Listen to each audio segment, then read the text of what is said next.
Welcome to my YouTube channel smart learning. آج کی اس video میں ہم کلاس 10th کا مطالعہ قرآن کا پیپر، اس کا آبجیکٹیو اور سبجیکٹیو پورشن دونوں سالو کریں گے۔ یہ ایبٹ آباد بورڈ کا پیپر ہے 2024 کا، لیکن اگر آپ کا کسی بھی بورڈ کے ساتھ تعلق ہے KPK کے تو آپ اس ویڈیو کو لازمی دیکھیں، کیونکہ کورس پورے KPK پروونس میں سیم ہوتا ہے۔ تو دیکھیں اس میں MCQs ہیں پہلے۔ اب دیکھیں یہاں پہ کچھ یہ جو عربک ورڈز ہیں یہ کلیئر نہیں ہیں، اب ان پہ اعراب کلیئر نہیں ہے۔ تو ذنوبن یا اس طرح کا کوئی یہ لفظ ہے جس کا مطلب ہے گناہ۔ اس کے بعد دوسرا ہے اور نہ ہی وہ جنت میں داخل ہوں گے یہاں تک کہ اونٹ ڈیش کے ناکے میں داخل ہو جائے، سوئی کے ناکے میں۔ تیسرا ہے جنگ ڈیش کے موقع پر رسول اللہ صلی اللہ علیہ وسلم نے علم کہتے ہیں جھنڈے کو، تو حضرت علی کو کون سی جنگ میں جو ہے جھنڈا پکڑایا حضور صلی اللہ علیہ وسلم نے؟ تو وہ جنگ خیبر تھی، غزوہ خیبر۔ اس کے بعد فرادہ کے معنی ہے بندر، ٹھیک ہے۔ اس کے اعراب جو ہے کچھ نظر نہیں آ رہے، جو ہے اگر غلطی ہو جائے تو آپ اس کو بک سے جو ہے اس کی کریکشن کر لیں۔ اس کے بعد پانچواں دارالسلام سے مراد ہے جنت۔ اس کے بعد چھٹا ہے عشرن، اس کے معنی ہیں جیسے عشر سے نکلا ہے 10۔ اس کے بعد ساتواں ہے آنابن، کے مطلب ہے اس کا انگور۔ نیکسٹ ہے اللہ تعالیٰ نے پاکیزہ کلمے کی مثال پاکیزہ ڈیش کی طرح بیان کی ہے، تو وہ ہے درخت، پاکیزہ درخت۔ نواں ہے کس پیغمبر کی بیوی کو اللہ تعالیٰ نے بدکاروں کے ساتھ ہلاک کر دیا؟ حضرت لوط علیہ السلام۔ 10واں ہے شہد کی مکھی کے نام پر قرآن مجید میں صورت ہے، وہ صورت ہے سورہ نحل، ٹھیک ہے۔ اے آپشن اس کا ہے۔ یہاں تک تھا آبجیکٹیو پورشن۔ اب جو سبجیکٹیو پورشن ہے اس میں سب سے پہلے مختصر سوال ہیں، ٹوٹل یہاں پہ 8 سوال ہیں اور ان میں سے 6 کے جواب دینے ہوتے ہیں، لیکن ہم تو سارے ہی کریں گے۔ اور پھر جو ہے سیکشن جی میں ٹوٹل 3 لانگ کوشچن ہوتے ہیں، اس کے 2 پارٹس ہوتے ہیں، ان میں سے 2 سوال حل کرنے ہوتے ہیں۔ تو پہلے ہم جو ہے سیکشن جو بے ہے اس میں شارٹ کوشچن کو دیکھتے ہیں، کچھ آیات ہیں ان کا ترجمہ اور مفہوم لکھنا ہے۔ پھر دوسرا کوشچن دیکھ لیں شق صدر سے کیا مراد ہے، پھر تیسری ایک اور آیت ہے، پھر چوتھا ہے اصحاب کہف کے قصہ میں ہمارے لیے کیا سبق ہے، پھر جو ہے ایک اور آیت ہے اس کا ترجمہ اور مفہوم تحریر کرنا ہے، پھر چھٹا ہے بادشاہ ذوالقرنین نے آہنی دیوار کیوں اور کیسے تعمیر کی۔ پھر 7ویں کوشچن میں پھر ایک آیت ہے اس کا مفہوم اور ترجمہ لکھنا ہے، اور 8ویں کوشچن میں ہے اللہ کو چھوڑ کر باطل معبودوں کو پوجنے سے کیا ہوتا ہے۔ تو ان تمام کوشچن کے میں نے علیحدہ سے نوٹس بنائے ہیں بک کی مدد سے، تو ان کے آنسر دیکھتے ہیں نوٹس سے۔ اب پہلا کوشچن تھا شارٹ کوشچن، اس میں ایک جو ہے آیت دی گئی تھی، تو یہ آیت میں نے یہاں پہ سلیکٹ کی ہے، فَإِذَا قَرَأْتَ الْقُرْآنَ فَاسْتَعِذْ بِاللَّهِ مِنَ الشَّيْطَانِ الرَّجِيمِ، تو اس کا ترجمہ ہے تو جب آپ قرآن پڑھنے لگیں تو اللہ کی پناہ لیں شیطان مردود سے، یہ اس کا ترجمہ ہے۔ اور مفہوم جو ہے سمپل میں یہاں لکھ رہا ہوں، آپ تھوڑا سا اس کو ایکسٹینڈ بھی کر سکتے ہیں۔ قرآن کی تلاوت سے پہلے شیطان کی شر سے اللہ کی پناہ مانگو تاکہ دل سے قرآن کا اثر حاصل ہو، ٹھیک ہے۔ جب آپ قرآن پڑھو تو اس کا اثر حاصل ہو، اور قرآن پڑھنے سے پہلے شیطان مردود سے اللہ کی پناہ مانگو۔ تو یہ پہلا کوشچن تھا۔ پھر اس کے بعد سیکنڈ کوشچن ہے شق صدر سے کیا مراد ہے، تو اس کے لیے میں نے علیحدہ سے ایک نوٹ پیڈ پہ اس کا آنسر لکھا ہے۔ ایک جو ہے آیت ہے الم نشرح لک صدرک، کیا ہم نے آپ کا سینہ نہیں کھول دیا، سینہ چاک کر دینا۔ تو اس کی تشریح اس آیت کی تشریح میں بیان کیا گیا ہے کہ اللہ تعالیٰ نے نبی کریم صلی اللہ علیہ وسلم کے سینے کو کھول دیا، یعنی آپ صلی اللہ علیہ وسلم کے دل کو علم، حکمت اور صبر سے بھر دیا۔ یہ واقعہ نبی صلی اللہ علیہ وسلم کے بچپن میں پیش آیا، جب حضرت جبرائیل علیہ السلام آئے، آپ صلی اللہ علیہ وسلم کا سینہ چاک کیا، دل نکالا، اسے آب زمزم سے دھویا، دل سے شیطان کا حصہ نکالا اور پھر سینہ بند کر دیا۔ یہ واقعہ نبی صلی اللہ علیہ وسلم کے پاکیزہ ہونے، نبوت کے لیے تیاری اور دل کو نور ہدایت سے بھرنے کی علامت تھا۔ اس کے بعد پھر جو تھرڈ کوشچن ہے اس میں بھی ایک آیت ہے، اس کی بھی میں نے یہاں پہ یہ دیکھیں نشان لگائے ہیں، وَلَا تَقْتُلُوا، یہاں سے لے کر کبیرن یہاں تک جو ہے آیت تھی، یہ میں نے سلیکٹ کی ہے۔ یہاں پہ ترجمہ اس کا ہے اور اپنی اولاد کو تنگ دستی کے خوف سے قتل نہ کرو، ہم انہیں رزق عطا فرماتے ہیں اور تمہیں بھی، ٹھیک ہے، انہیں اولاد تمہاری کو بھی رزق عطا کرتا ہے اللہ پاک اور تمہیں بھی، بے شک ان کا قتل بہت بڑا گناہ ہے۔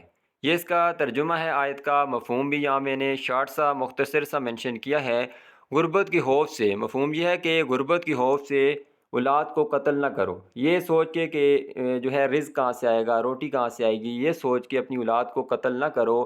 رزق دینے والا رازق کون ہے؟ اللہ پاک ہے۔ رزق دینے والی ذات اللہ کی ہے۔ ایسا کرنا، اپنی اولاد کو قتل کرنا گناہ کبیرہ ہے، بہت بڑا گناہ ہے۔ پھر نیکسٹ کوشچن پہ جاتے ہیں۔ تو نیکسٹ کوشچن تھا اصحاب کہف کے قصہ میں ہمارے لیے سبق۔ جو اصحاب کہف کا قصہ تھا اس میں ہمارے لیے کیا سبق تھا؟ تو یہاں پہ ایک بک کا ہی پورشن میں نے سلیکٹ کیا ہے۔ ہمارے لیے سبق ہے، چاہے حالات کتنے ہی ناموافق کیوں نہ ہوں، اہل باطل طاقتور اور اہل حق کتنے ہی کمزور کیوں نہ ہوں، ہمیں ہمیشہ اللہ پر بھروسہ کرنا چاہیے اور اسی سے مدد اور پناہ طلب کرنی چاہیے، کیونکہ حقیقتاً اور مستقلاً مددگار اللہ ہی ہے۔ ٹھیک ہے، جب چاہے آپ جیسے بھی حالات ہوں، بھروسہ کس پہ کریں؟ اللہ پہ کریں، اللہ سے پناہ مانگیں، اللہ ضرور مدد کرے گا۔ ہمارے پاس سب سے قیمتی چیز اللہ سبحانہ و تعالیٰ پر ایمان لانا ہے۔ ہمیں اپنے ایمان کی حفاظت اپنی جان اور مال سے بڑھ کر کرنی چاہیے۔ اللہ نے اس قصے کے ذریعے مادہ پرستی کا رد کیا ہے کہ وہ اسباب کا محتاج نہیں، وہ خود اسباب پیدا فرمانے والا ہے۔ وہ جیسے چاہے کسی کو زندہ رکھ سکتا ہے، جس طرح اس نے اصحاب کہف کو برسوں کے بعد دوبارہ حیات بخشی، اسی طرح وہ ہم سب کو روز قیامت زندہ فرما کر حساب و کتاب کرے گا۔ اس لیے ہمیں ہمیشہ رہنے والی زندگی کی تیاری کی فکر کرنی چاہیے۔ تو یہ اس قصہ میں ہمارے لیے سبق تھا، اصحاب کہف کے قصہ میں۔ پھر نیکسٹ کوشچن ہے، اس میں ایک آیت ہے، اس کا مفہوم لکھنا ہے اور ترجمہ لکھنا ہے۔ المال والبنون، یہاں سے لے کر عملہ، یہاں تک ایک آیت ہے جس کا مطلب کیا ہے، ترجمہ کیا ہے؟ مال اور اولاد دنیا کی زینت ہے، اور جو باقی رہنے والی نیکیاں ہیں جو آپ کے رب کے نزدیک ثواب میں بہتر ہیں اور امید کے اعتبار سے بھی اچھی ہیں، بہت اچھی ہیں۔ ٹھیک ہے، یہ اس کا ترجمہ اور مفہوم کیا ہے؟ مال اور اولاد دنیاوی زینت ہیں، لیکن نیک اعمال ہی اللہ کے ہاں بہترین جزا اور امید ہیں۔ ٹھیک ہے، مال اور اولاد جو ہے وہ دنیا کی زینت ہیں، جو آپ کی آخرت میں کام آئیں گے، جو آپ کو جو ہے آپ کی کامیابی کا ذریعہ بنیں گے، وہ کیا ہیں؟ نیک اعمال ہیں۔ پھر اس کے بعد نیکسٹ کوشچن کی طرف جاتے ہیں۔ چھٹا کوشچن تھا، ذوالقرنین بادشاہ نے جو آہنی دیوار تھی وہ کیوں تعمیر کی؟ تو ذوالقرنین بادشاہ کے حکم اور نگرانی میں دونوں پہاڑوں کے درمیان درہ میں دیوار کی تعمیر کا کام شروع ہو گیا۔ ذوالقرنین نے کہا کہ مجھے لوہے کی چادریں لا کر دو۔ پھر جب دونوں پہاڑوں کے درمیان درہ کو لوہے سے بھر کر برابر کر دیا گیا تو ذوالقرنین بادشاہ نے آگ جلانے کا حکم دیا، یہاں تک کہ جب دیوار لال انگارے کی طرح ہو گئی تو اس پر تانبا پگھلا کر انڈیل دیا گیا تاکہ جو درزیں تھیں یعنی سوراخوں، شگافوں اور جھریوں وغیرہ کو پر کر دیا جائے۔ یہ دیوار 29 فٹ اونچی، 10 فٹ چوڑی اور 50 میل لمبی تھی۔ یہ دیوار ایسی مضبوط ہو گئی کہ یاجوج ماجوج نہ تو اس کے اوپر چڑھ سکتے تھے اور نہ ہی اس میں کوئی سوراخ کر سکتے تھے۔ تو اس میں آنسر کیا ہے؟ کیوں تعمیر کی؟ کیونکہ یاجوج ماجوج جو ہے ان سے بچنے کے لیے کہ وہ اوپر نہ چڑھ سکیں اور کوئی ایسا سوراخ نہیں اس نے چھوڑا کہ اس میں سے وہ نکل نہ سکیں، مطلب کہ یاجوج ماجوج کو بند کرنے کے لیے اس نے یہ دیوار تعمیر کی۔ پھر نیکسٹ کوشچن ہے، اس میں بھی ایک آیت ہے، اس کا جو ہے وہ ترجمہ لکھنا ہے۔ یہاں پہ دیکھیں 7واں کوشچن ہے، من جاء بالحسنتی تو امثالھا، یہاں تک آیت ہے۔ تو اس کا ترجمہ کیا ہے؟ جو کوئی ایک نیکی لائے گا تو اس کے لیے اس جیسی 10 نیکیاں ہوں گی۔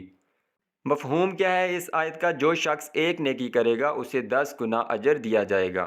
تو ایک نیکی کریں، اللہ پاک اس کے بدلے میں 10 گنا اجر دیں گے، 10 گنا نیکیاں دیں گے۔ اس کے بعد 8واں کوشچن ہے۔ 8واں کوشچن تھا کہ اللہ کے سوا باطل معبودوں کو پوجنے والوں کے ساتھ کیا ہوگا یا ان سے کیا ہوتا ہے؟ ٹھیک ہے، آخری کوشچن تھا، جو اللہ کے علاوہ کسی کو معبود بناتے ہیں تو اس کا آنسر جو ہے اس آیت میں دیا گیا ہے، اور جو اللہ کے ساتھ کسی اور کو معبود کی عبادت کرے، کسی اور کو معبود مانے، عبادت کے لائق مانے، نعوذ باللہ، جس کی اس کے پاس کوئی دلیل نہیں تو اس کا حساب اس کے رب کے پاس ہے، بے شک کافر کامیاب نہیں ہوں گے۔ تو ان کا حساب کون کرے گا؟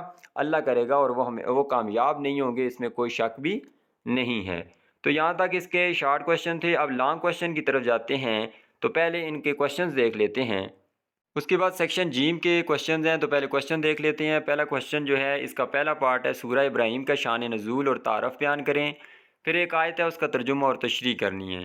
پھر اسی طرح اگلے کوشچن کی آیت ہے، اس کا ترجمہ اور تشریح کرنی ہے، اور دوسرا پارٹ ہے اس کا سورہ اعراف کی روشنی میں دعا مانگنے کے آداب تحریر کرنے ہیں۔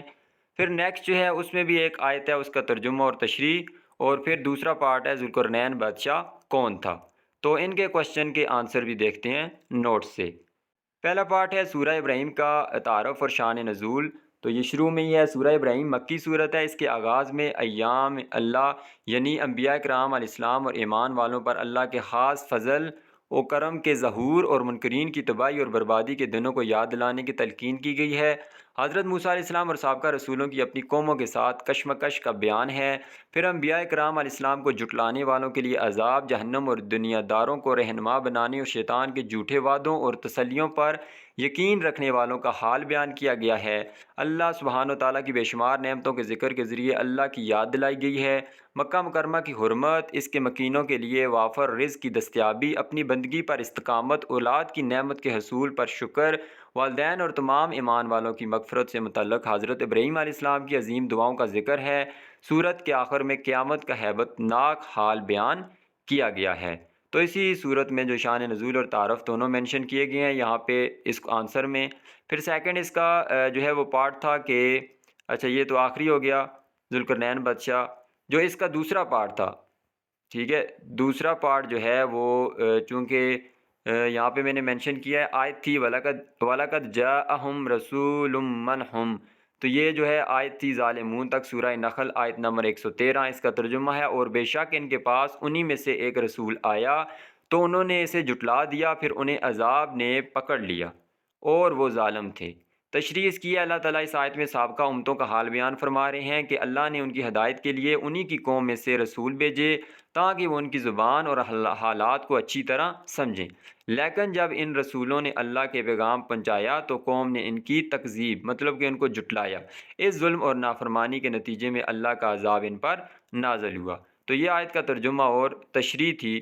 پھر جو ہے یہ آیت ہمیں خبردار کرتی ہے کہ اللہ تعالیٰ کی طرف سے بھیجا گیا رسول محض رہنمائی کے لیے ہوتا ہے، اور جو لوگ اس کی نافرمانی کرتے ہیں وہ دراصل ظلم کرتے ہیں، اپنے اوپر بھی اور دوسروں پر بھی، اور بالآخر وہ اللہ کے عذاب کا شکار ہوتے ہیں۔ پھر کوشچن نمبر 3 تھا لانگ کوشچن، اس میں بھی ایک آیت ہے وَهُوَ اللَّهُ فِي السَّمَاوَاتِ، تو اس کا جو ہے ترجمہ کرنا ہے۔ ترجمہ کیا ہے؟ اور وہی اللہ ہے آسمانوں اور زمین میں، وہ تمہاری چھپی اور کھلی باتیں جانتا ہے، ظاہر اور باطن دونوں جانتا ہے، اور وہ جانتا ہے جو کچھ تم کرتے ہو۔ تشریح اس کی کیا ہے؟ یہ آیت اللہ کی ہر جگہ موجودگی اور اس کے علم کی وسعت کو بیان کرتی ہے۔ انسان جو کچھ کرتا ہے چاہے چھپ کر یا ظاہر، اللہ سب جانتا ہے۔ انسان چاہے چھپ کے کرے کام، اللہ ظاہر بھی جانتا ہے، باطن بھی جانتا ہے، اس لیے بندے کو ہر حال میں تقوی اختیار کرنا چاہیے۔ پھر جو ہے کوشچن نمبر 3 کا سیکنڈ پارٹ تھا سورہ اعراف کی روشنی میں دعا مانگنے کے آداب تحریر کریں۔ تو ایک آیت میں یہ ہے سورہ اعراف کی ایک آیت ہے، تو اس میں آداب جو ہے مینشن کیے گئے ہیں، جس کا ترجمہ ہے اپنے رب کو گڑ گڑا کر اور چپکے سے پکارو، بے شک وہ حد سے بڑھنے والوں کو پسند نہیں کرتا۔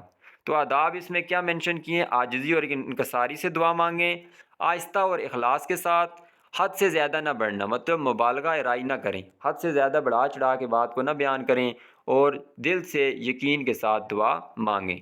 تو یہ اس کے کچھ آداب تھے۔ پھر اس کے بعد جو ہے کوشچن نمبر 4 کا پہلا پارٹ ہے، ایک آیت ہے وَلَقَدْ أَرْسَلْنَا مُوسَىٰ بِآيَاتِنَا وَسُلْطَانٍ مُبِينٍ، تو اس کا ترجمہ ہے اور یقیناً ہم نے موسیٰ کو اپنی نشانیوں اور روشن دلیل کے ساتھ بھیجا۔ تو تشریح ہے، اللہ تعالیٰ فرماتا ہے کہ حضرت موسیٰ علیہ السلام کو واضح معجزات مثلاً عصا، ید بیضاء اور حق کے ساتھ فرعون کی طرف بھیجا گیا تاکہ وہ اللہ کی وحدانیت کو مانے، مگر اس نے انکار کیا۔